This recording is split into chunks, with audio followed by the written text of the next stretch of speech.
Internet. So, I am back. Before I get into the review I'm going to do, as you can probably see behind me, there is a different background than the last times that you would have seen this. So, I apologize for my being away for a while. Long story short is we bought a house, and it has not been as smooth of a transition moving in and setting up as I thought. In fact, I'll show you this. This is how bad it is. This is my desk. This is what state my desk is still in. So see just how horribly atrocious things are. There's my dog over there is pacing. But yeah, it has been quite the transition, quite the move, and that combined with the start of the school year and the class I was teaching this past semester I had not taught before, so I had to do all my lesson plans. It's just been a very hectic, let's see, August, September, October, 4 months. So I do apologize. I am back at it somewhat, although you're going to see in the videos, since my ultra wide isn't and my desk isn't set up, I'm going to be it's going to look different for a while. But yeah, I'm going to try to get back to doing these more regularly again. Yeah, hopefully we'll be able to get back to doing at least one a week, and we'll see where that goes. So again, sorry about the being away for a while, but that's sort of where we're at. And this all behind me will get spruced up and all that at some point too. It's just it's a very slow progress. Even the things behind my desk aren't even fully assembled yet. So anyways, with that, let's get into this. So today we're going to be reviewing a Unity asset. It's going to be the Ancient Caves by, and I apologize if I'm saying this wrong, but Daylonic Artworks, I believe is how you say that. Daylonic Artworks. It retails for $59.50 on the asset store, which is a weird amount, but it is what it is. I'm not gonna question that too much. $59.50 at the time of writing this. So, just like always, I do pass fail for my reviews and stuff. Something either is good enough or it is not, in my opinion. Talking about quality, I think the quality is exceptional. We'll get into that when we get into the actual, in-engine stuff. But yeah, the quality is great, in my opinion, so it does pass. Modularity and workability, that too, I think it's exceptional, so it passes. We'll get into the details on that when we get into the engine stuff. Support and serviceability, they, as far as I can tell, do a good job of supporting their stuff. I didn't have to reach out to them for anything because it literally just works out of the box. There's one thing you have to do at the beginning, and I do mention that in the actual video, but nothing didn't work, So, but it does seem like they are active from what I could tell from the research I did, and the serviceability, it plays well with other things. So yeah, that one passes. And then value, $59.50 I think is more than reasonable of a price. You get a lot of stuff in it, and I think that alone makes it so that it is a valuable enough product. So yeah, no, I think it passes on all 4 of my criteria. I think it's a good asset. And I would highly recommend picking it up, and we will get into the details here in a minute. See you guys in engine. Alrighty, and we are back. So, just like always, I just drop my character controller in here and push play. We're going to do a quick run through. We're not going to do the entire demo scene because there's a lot of doubling up essentially on things. So I'm not going to do that, but I am going to point out a couple of things as we go through here. So the lamps, the fire element is a separate component. We'll go through that in the next scene in the actual demo, or not the asset manifest scene. These guys all have, emitting, all have a lighting effect. These cavern pieces are all like large pieces that then they give you like stalactites and stalagmites and other clutter pieces. I like to see that because it allows the level designer to be able to come up with their own sort of unique configurations. So obviously we have like these guys, like the different scaffolding options and stuff like that. There's different variants of these. We're going to get into some other colored ones here in a minute. So got blue mushrooms and stuff with hanging stuff and all that. So you got the stalactites and stalagmites. There's a few different variants of those. You can sort of see like the different types around there. We've got these sort of support structures, support beams, and there's some different options for those.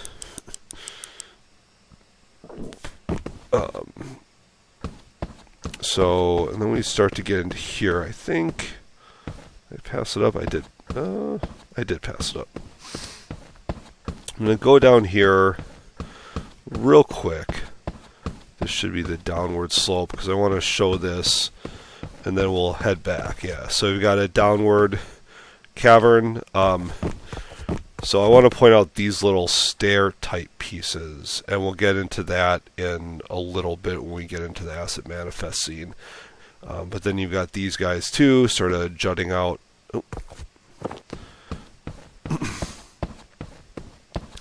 So we're going to go back then, backtrack just a little bit here. And you see there's more like dungeony support structure type things, right? So like actual support pillars and all that. I don't know if you can see it up there.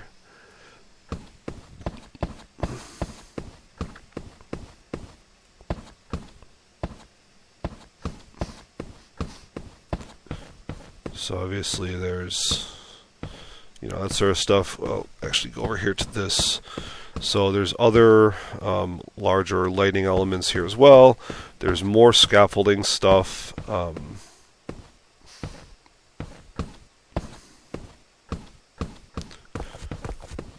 Let's see if I can actually get up there here. So this is obviously just a repeat of that, but it's modularized in a very smart manner where you can reuse it to create different seaming elements here. So more of these like stalactite and stalagmite type variants. And then we'll go out here so you can see this. And this does go down. If I had gone down, it's a long ways, and honestly there's a lot of like similarities with that, so I'll just point out the more unique set pieces in the asset manifest scene. But here we've got sort of a brick wall, like more of a dungeony type wall. We've got these guys here, and then we've got this large piece here that has obviously all that smoke stuff and all that emitting from it. Forget if I can hop in here. I can't get in there. That's all right. Forgot to point this out too, but obviously the colliders all just work as well. So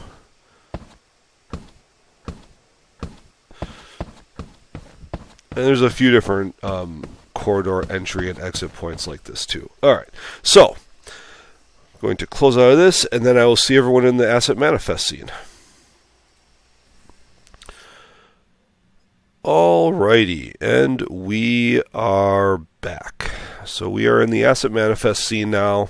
I did notice that not all of the assets are in the asset manifest scene, so what I'm going to do is I'm going to do a run through of the asset manifest scene, and then I'll go into the prefabs folder and sort of go through that as just to sort of round out the pieces that were not in there.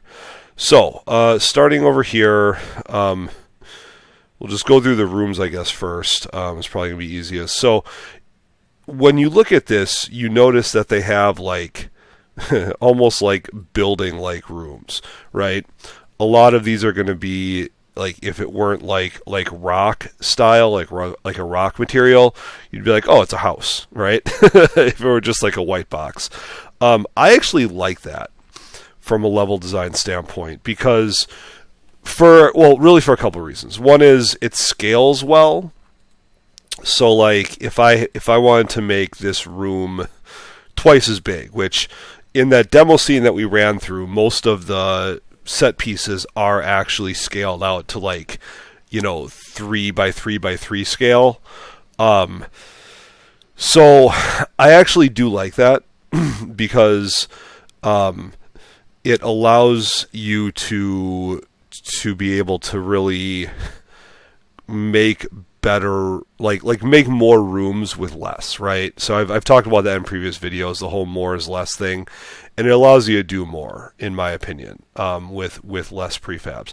Now there's a lot of prefabs in here, so you're probably like, well, lots of prefabs, but yeah, it still allows you to do a lot. So these pieces would be if you're going to stack on top of like this one, right? So if you wanted to make a room taller, you'd stack these ones without any doors on top of there, or some sort of drop-down pit, you would do that with that. You have some curvatured ones here, and here. This one has multiple side entries. That one has only a front and a back entry. You've got a couple of different ones like this that allow for different, unique entry points. So you got a few of these with unique entry points. You've got chimneys. So in actual caves, I can, I've been in caves before. I've done spelunking and stuff like that. We do that with my Boy Scout troop that I'm a leader in, or my scouting troop that I'm a leader in. There are chimneys like this, right? So where you would enter from the bottom. In fact, maybe if I can find it, I'll put up a picture of one that I was sitting on top of in one of the caves. But the chimney system in a lot of caves, you'll have a straight up and down, but oftentimes you'll have little coves or even pathways that go off on the sides. That would be this. So if you've got you would stack it with more up and down pieces, going from up here and down here, and then you'd be able to create side pathways in that chimney space with these side pieces. Same thing here. You've got sort of similar chimney type piece here. So yeah, you've got all of your unique entry points. You also have your pieces for top, floor, ceiling. I think this is double-sided. Yeah, that one's double-sided. Some of them are not double-sided, so I have to be careful with that. But then you got one that you would use this for an accent stalagmite or stalactite piece rather. These are the pillars that you saw, but again in that demo scene they scaled things up. So this one is scaled versus the normal size pillar that it is there. So then you've got some various. Actually, no, we'll go over here first. So you've got your walls, you have your actual stone walls, and then you have your actual brick type wall. I pointed this one out in there as well. You've got some hieroglyphics on the other side, which is nice. You have smaller stone walls, so you've got a single and then a double. Couple of single entry point rooms, I believe, so a square one and round one. And then you get your, I had pointed this out in the demo scene as well, and I wanted to get back to this. So with this guy, this is the piece that you saw when I went off the beaten path momentarily. And And this one in particular, you'll notice there are no stairs here, right? Not really, at least. It's just a straight, not straight, but it's just a surface. The way that they did the stairs is they went over here. They took these wide floor pieces and they thinned them out. I think there's a y-axis. No. Z-axis maybe. Nope. X-axis. So it was like 0.1 or maybe 0.2 or something. I forget. And they just lined these up like stairs. So because the materials scale well, they were able to do that, and they were able to create ad hoc stairs in that particular piece. So you've got a couple of other like winding corridors. Again, with these, they just scaled them up for that demo scene. So you've got a few different corridor pieces. You could combine these with that chimney piece, like I pointed out over there, and then you'd have a cave network that way. You've got a couple of curved pieces here.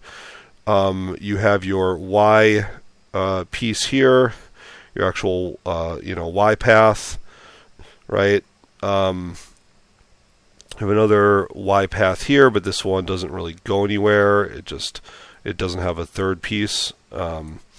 So you've got a bunch of corridor options, which I like. You've got a handful of ones that are slanted downwards, so you can create downward paths and trajectories, and they all plug together really, really nicely, like really seamlessly.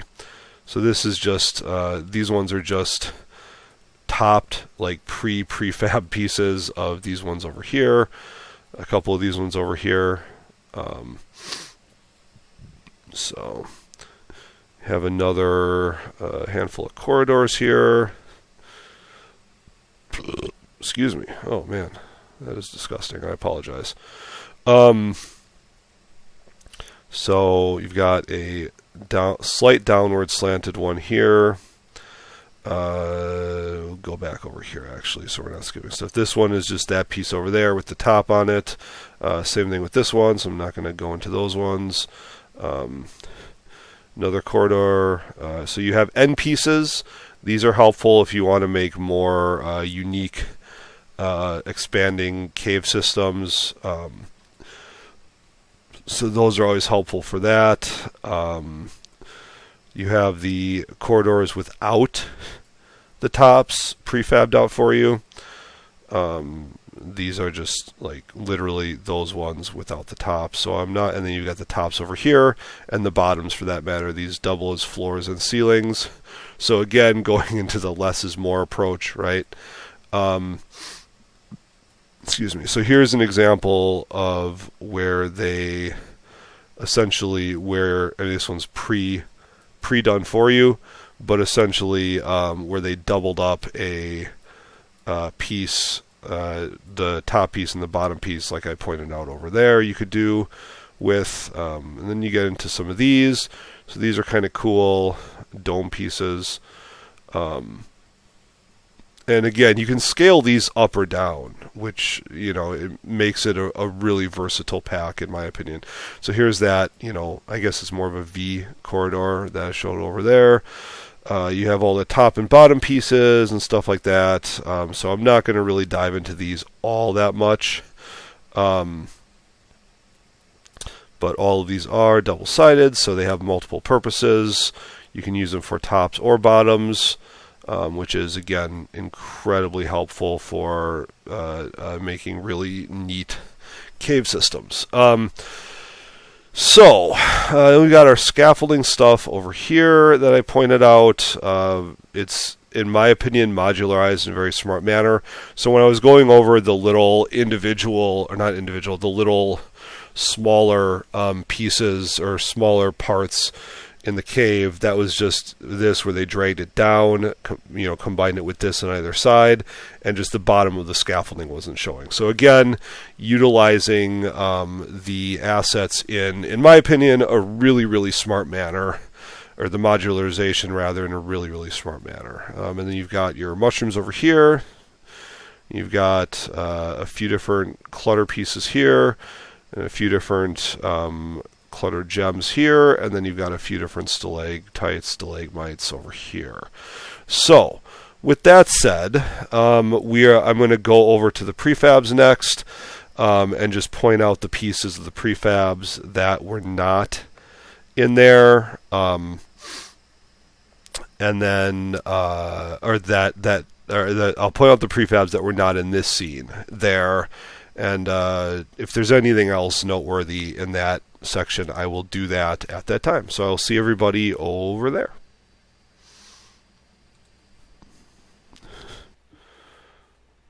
Alrighty, and we are back with the actual prefabs. I had to think there for a second. So, I am going to go into each folder. I thought about it as I was transitioning scenes, and I realized that it's probably good to show the setup of the folders and stuff like that. I'm not going to cover every single one of them, every single one of the prefabs, because we saw a lot of them already, but I'm going to try to focus on the ones that we did not see. So all of these we did see. I'm not going to dive into these too much. Same thing with these. We saw all of these, so I'm not gonna dive into those. But all of these are in that manifest scene. We did go through those. So these ones we didn't. So here's a pre-made staircase. You can use that, or you can use that scaffolding methodology that I mentioned. This would hypothetically bring down draw calls, so that's nice. This one was not in the manifest scene, but I did. This is the thing that I went to at the very end of the demo scene. There was one on the floor and on the ceiling. You have a metal block. This could be used for a whole bunch of stuff if you get creative with it. You have an independent lantern, so this would be helpful for a number of different things. Even just like, broken lantern clutter or whatever. I think you use this for a lot of stuff. Excuse me. You have your chains. So you have a full chain link. Then you have individual chain links. So you can do some cool stuff with that. We get into this. All of these were in the demo scene, except for, I think, these two. These individual wooden pillars were not in there. So you have a short one and a long one. All of these were in there. They were one of the last things I pointed out in the asset manifest scene. And then you've got your fungus, which I obviously have one of them up here. But there's a lot of these, and you can edit them to a certain degree as well. All right, so essentials. Most of these were in there. There were a couple. I think this one was not in the manifest scene. I don't think this one was in the manifest scene, so it's a cornered piece, whereas this is like an end cap. This one was in the manifest scene. And then I think this one was also not in the manifest scene. So a decent, curvature, varied curvature. So you've got a decent amount of options there. I believe all the rest of these were in fact in the manifest scene. This one was. Maybe this one wasn't. It has side entries instead of the front entries that this one has, but it's the same shape if you look at the top of it.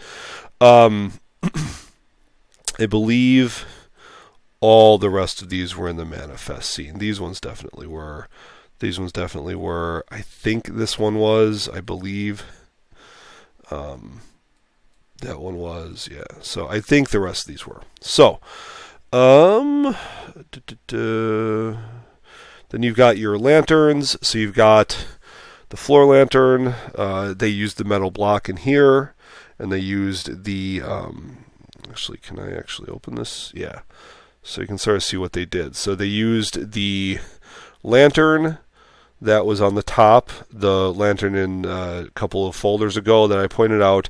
They used that metal block underneath it, and then they just used the regular wooden blocks that I pointed out. So that's cool. These are all independent, so you can realistically break these down if you wanted to, but it shows, I think, the modularity of the actual asset too. So here they're just using, if you could see that, They're using the metal block, one of the short wooden blocks, the chain, and then the this guy, the I can't think of what it's called, the lantern. My God. All right. So particle effects, fog. You got fires. And then you've got the emissions from the different. Actually, yeah, I can go in. I was going to them individually. So you can sort of see the fog there. You've got your ground fog. So if you want fog to emit from the ground, give that ambiance. You've got your fire. It's not going to play that, is it? That's all right. And then you've got your fog, your colored fog that emits from the different mushrooms. So these guys were not in the asset manifest scene, and that I think is a shame, because this is where you start to really make your caverns feel more like an actual cave, right? So you throw these things in, and these ones are multifaceted enough, in my opinion, where you can do some really cool stuff with that. So yeah, definitely enough rock clutter for the cave stuff. And then you've got your other stalactites, stalagmites, those sorts of clutter pieces as well. So I think there were only a couple of these in the asset manifest scene, like these top to bottom ones were not. But I think these ones were the ones that were only meant to be on the top or bottom. So that's that. There's a curved one. Another slightly curved one. So that's all of the prefabs. Like I said at the top of this video, all in all, I do think this is a worthwhile asset. I think for the price, you get a lot of stuff you get enough stuff that's modularized in a smart manner that you can do a lot of really cool stuff with it. So, yeah, I 100% think that this asset is worthwhile. So let me know in the comments what you think. Again, sorry for the hiatus. It's been a crazy couple of months, and it just is what it is. So I am going to try to stay back at it now. I'm going to try to continue to make sure that I'm getting back to my cadence with videos and stuff like that. Happy holidays, everyone. And if I can find that photo of me in the cave, I'll try to, of that chimney with my feet pointing down, I'll put it up here so you can see it. But other than that, everyone have a good holiday, and I will see everybody in the next video.